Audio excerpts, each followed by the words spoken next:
नमस्कार मित्रों, मेरा नाम प्रीति है और अभी एक हफ्ते पहले ही मेरी शादी हुई है। मेरे पति का नाम विमल है। वह पेशे से एक वकील हैं। मेरे पति ऑफिस जाने से पहले मेरे करीब आकर बोले कि भूल से भी छत पर कदम मत रखना और मेरी माँ से दूर रहना, ना ही उनके करीब जाना और ना ही उनसे बात करना।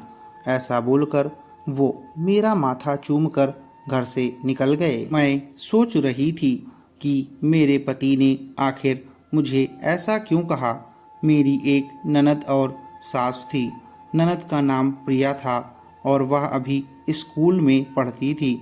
मेरे मन में इस बात से बहुत से सवाल उठ पड़े, पर मेरी अभी अभी शादी हुई थी और मैं अपने पति से कोई सवाल नहीं कर सकती थी।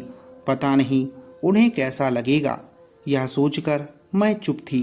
पति के ऑफिस जाने के बाद मेरी सास बार बार मेरे कमरे के पास आकर मुझे बुलाती थी, पर अपने पति की बात से डरकर मैं उनसे बात नहीं करती थी। दोपहर करीब 1 बजे मेरी ननद प्रिया स्कूल से घर आती है और यूनिफॉर्म चेंज किए बिना छत पर चली जाती है।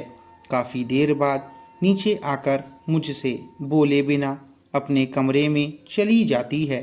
उसके नीचे आते ही मेरी सास प्रिया को बातें सुनाना शुरू कर देती है और घर में लड़ाई का माहौल बन जाता है। फिर शाम को जब मेरे पति घर आते हैं तो वह प्रिया के कमरे में चले जाते और दरवाज़ा बंद करके घंटों तक अंदर ही रहते थे, और जब कमरे से बाहर निकलते तो सीधा छत पर जाते और दोनों लोग काफ़ी देर बाद नीचे आते और मुझसे बात किए बगैर खाना खाकर सो जाते। देखते देखते इस घर में मुझे 2 हफ्ते हो चुके थे, पर यह सिलसिला रोज होता था। अब मुझे समझ आ चुका था कि जरूर ऊपर कोई राज है जो मुझसे छुपा हुआ है, पर मैं उसे कैसे पता लगाती, क्योंकि मेरे पति रोज ऑफिस जाने से पहले मुझे वही 2 लाइन कहकर जाते थे। मैं सिर्फ एक इसी बात से चिंता में रहने लगी थी। एक दिन शाम को मेरे पति घर आते हैं और आते ही प्रिया के साथ छत पर चले जाते हैं। मैं अकेली अपने कमरे में बैठी थी। कुछ देर बाद जब वह कमरे में आते हैं और मुझे उदास देखते हैं तो मुझसे कारण पूछते हैं। शादी के बाद पहली बार उन्होंने मुझसे इतने प्यार से बात की थी। अब मेरे मन में जो सवाल थे वो मैंने बिना डरे उनसे कह दिए। वो मेरा हाथ पकड़कर अपने पास बिठाते हैं और मुझे बताते हैं कि मैंने छत पर एक तोते का जोड़ा पाला हुआ है जो बहुत महंगा है और उस जोड़े ने अंडे दिए हैं, और मैं तुम्हें इसलिए ऊपर जाने से मना करता हूँ क्योंकि पक्षी अभी तुम्हें पहचानते नहीं हैं, और अगर तुम ऊपर गई तो वो तुमसे डरकर अपने अंडे खुद ही फोड़ देंगे। और रही बात माँ की, तो उनकी मानसिक हालत ठीक नहीं है और वो तुम्हें कोई नुकसान ना पहुँचा दें, इसलिए मैं तुमको उनसे दूर रहने को कहता हूँ। उनके ऐसा बोलने पर मुझे कुछ अच्छा लगा, पर मैंने मन में सोचा कि अगर अपनी सास की देखभाल मैं नहीं करूँगी तो कौन करेगा। और अगले दिन मेरे पति और ननद के घर से जाते ही मैं अपनी सास के पास गई और उनसे सर में तेल लगाने के लिए पूछा, और उन्होंने भी झट से हाँ कर दिया और मैं उनके सर में तेल लगाने लगी कि तभी उन्होंने मुझसे कहा कि बहू छत पर जाकर सफाई कर दे, तोते ने बहुत गंदगी कर दी होगी। मेरे मन में भी छत पर जाने का ख्याल तो था ही, क्योंकि मुझे भी तोते बहुत पसंद थे, पर अपने पति की बात याद करते ही मैं सोच में पड़ गई। फिर मेरी सास ने मेरा हाथ पकड़कर मुझसे कहा, मैं तेरे पति से नहीं बताऊंगी, तू चली जा ऊपर और जाके सफाई कर दे। उनकी बात सुन के मुझे कुछ हौसला लगा और मैं झाड़ू लेकर जीने पर चढ़ने लगी कि अचानक से प्रिया बाहर का दरवाज़ा खोलकर अंदर आई और मुझे ऊपर जाता देख मेरा हाथ पकड़कर मुझे नीचे घसीट लिया और बोली कि मैं अभी भाई को फ़ोन करके सब बताती हूँ। मैं अपनी ननद के सामने हाथ जोड़ने लगी, पर फिर भी उसने कॉल करके अपने भैया यानी मेरे पति से सारी बात बता दी और उन्होंने फ़ोन पर मुझसे सिर्फ एक बात कही, ये तुम्हारी पहली और आखिरी गलती है, अब कभी ऐसा मत करना।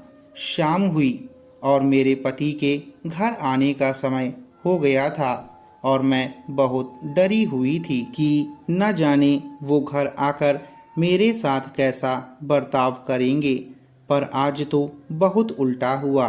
घर आने के बाद मेरे पति मेरे पास आए और उन्होंने प्यार से मुझसे ऊपर जाने का कारण पूछा। मैंने कहा कि मम्मी जी ने मुझसे ऊपर जाने को कहा था। तभी मेरे पति ने कहा, मैं इसीलिए तुम्हें उनके पास से दूर रखता हूँ क्योंकि वो नहीं चाहती कि हम तुम चैन से रहें। अब रात हो गई और घर के सभी लोग सो गए, पर एक नींद के बाद अचानक से मेरी आंख खुली और फिर दोबारा नींद नहीं पड़ी। मैंने सोचा थोड़ा टहल लेती हूँ और जैसे ही मैं बाहर आई तो देखा कि मेरी सास और ननद अंधेरे में अपने सामने दिया जलाए और सिंदूर से चौक बनाकर एक दूसरे से सिर जोड़े खुसुर फुसुर कर रहे थे। मैं डर गई और अपने कमरे में वापस आ गई। मुझे समझ नहीं आ रहा था कि आखिर घर में क्या हो रहा है, सभी लोग मुझसे क्या छुपा रहे हैं। अब इस घर में अंदर ही अंदर मेरा दम घुटने लगा था, पर ये सारी बातें मैं अपने परिवार वालों को भी नहीं बता सकती थी क्योंकि बड़ी मिन्नतों के बाद मेरी शादी हुई थी और ऐसी बातें बोलने पर मेरे घर वाले परेशान हो जाते।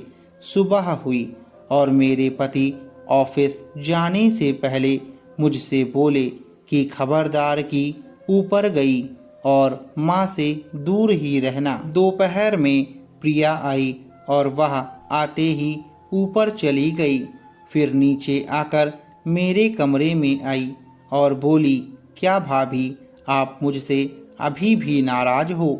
मैंने थोड़ा मुंह ऐंठ कर जवाब दिया, तो क्या करूं, तुमने ऐसा काम ही जो किया है।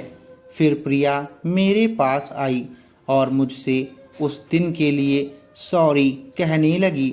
उसने कहा कि भैया ने मुझे एक काम दिया है और वो भी मैं सही से नहीं करूँगी तो वो नाराज हो जाएंगे।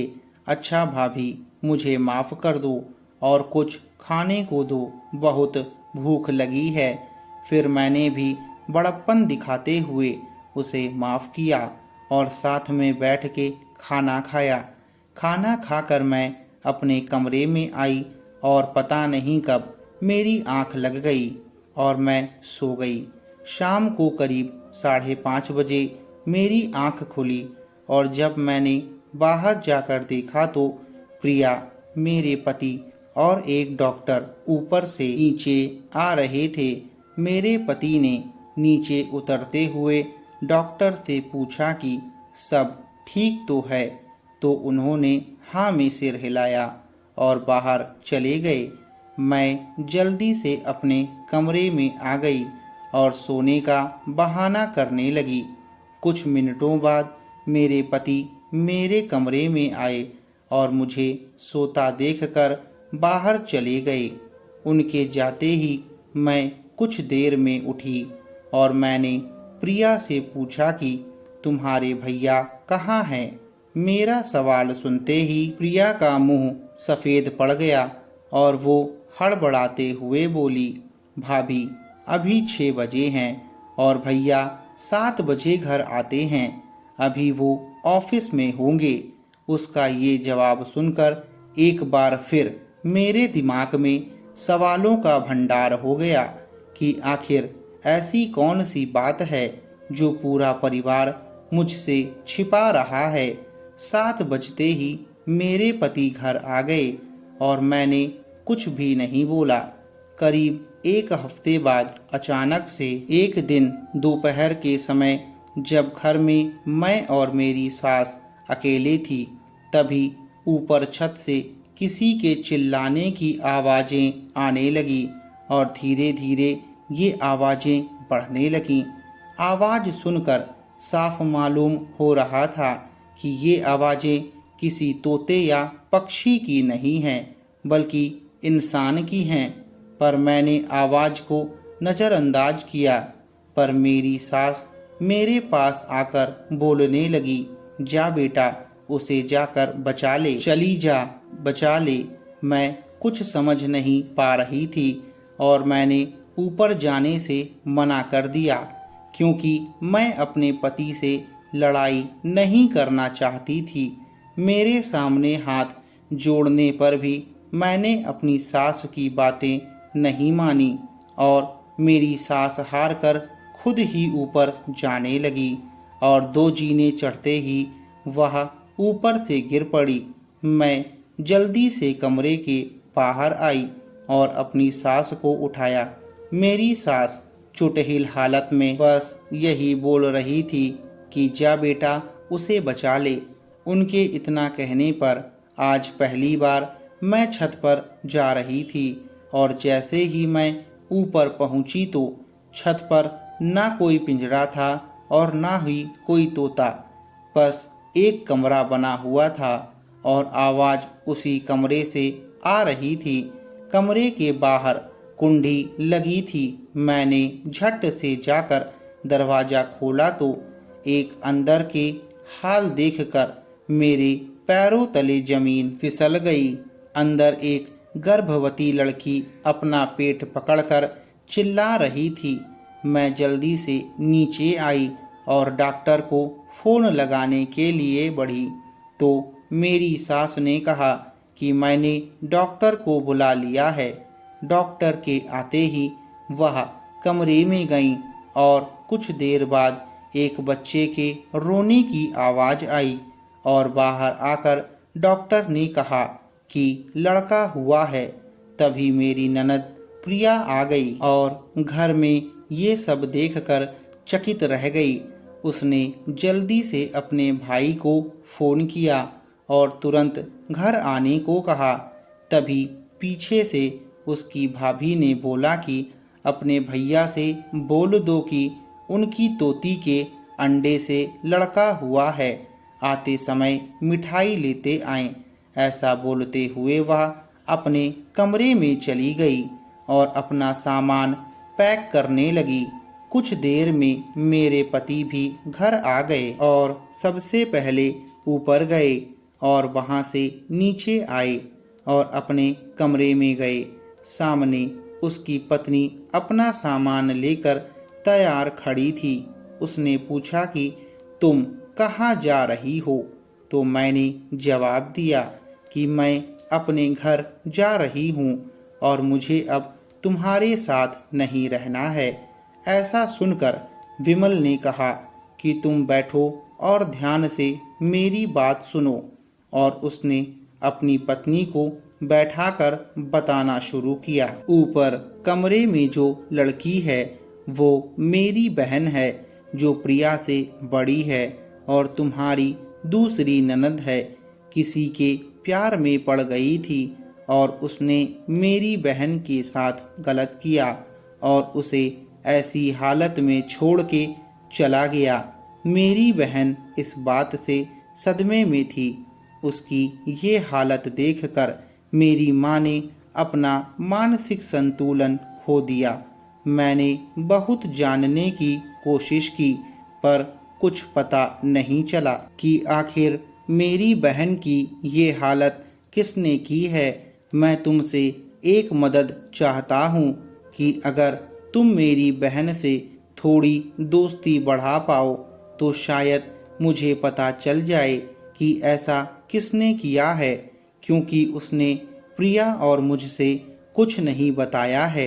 अपने पति की ऐसी बात सुनकर मैंने मेरी ननद की मदद करने का सोच लिया और मैंने धीरे धीरे उससे दोस्ती बनाई। जब मेरी उससे अच्छी बनने लगी तो एक दिन मैंने बातों बातों में उससे कहा कि काश इस बच्चे को बाप का प्यार मिल पाता, पर अफसोस ऐसा नहीं हो सका। बेचारा अभागा बच्चा। मेरे ये शब्द सुनते ही मेरी ननंद बोली, भाभी इस बच्चे को अभागा मत बोलो, इसके बाप का नाम विजय है, जिसके साथ बचपन में ही मेरी शादी तय हुई थी। वो और हम एक दिन अकेले बैठे थे और पता नहीं कि कब मैं बहक गई और दोनों ने अनजाने में ऐसी गलती कर दी। मेरे पिताजी तो बचपन में ही गुजर गए थे और भाई के डर से मैं उन्हें कुछ बता नहीं पाई। मुझे माफ़ कर दो। मैंने उसे गले लगाया और सांत्वना देते हुए कहा, तुम परेशान ना हो, सब ठीक हो जाएगा। और शाम को मैंने अपने पति से सारी बात बताई और अगले दिन हम लोग विजय के घर गए और उनके माँ बाप के सामने विजय से सच बुलवाया। जब विजय ने अपना सारा सच कबूल लिया तब उसके माँ बाप ने सही फैसला लेते हुए उन दोनों की तत्काल शादी कर दी और मेरी ननद का घर बस गया और वह खुशी खुशी इस घर से विदा हो गई। तो दोस्तों, ये थी आज की कहानी और अगर आपको ये कहानी पसंद आई हो तो हमारे चैनल को ज़रूर सब्सक्राइब करें।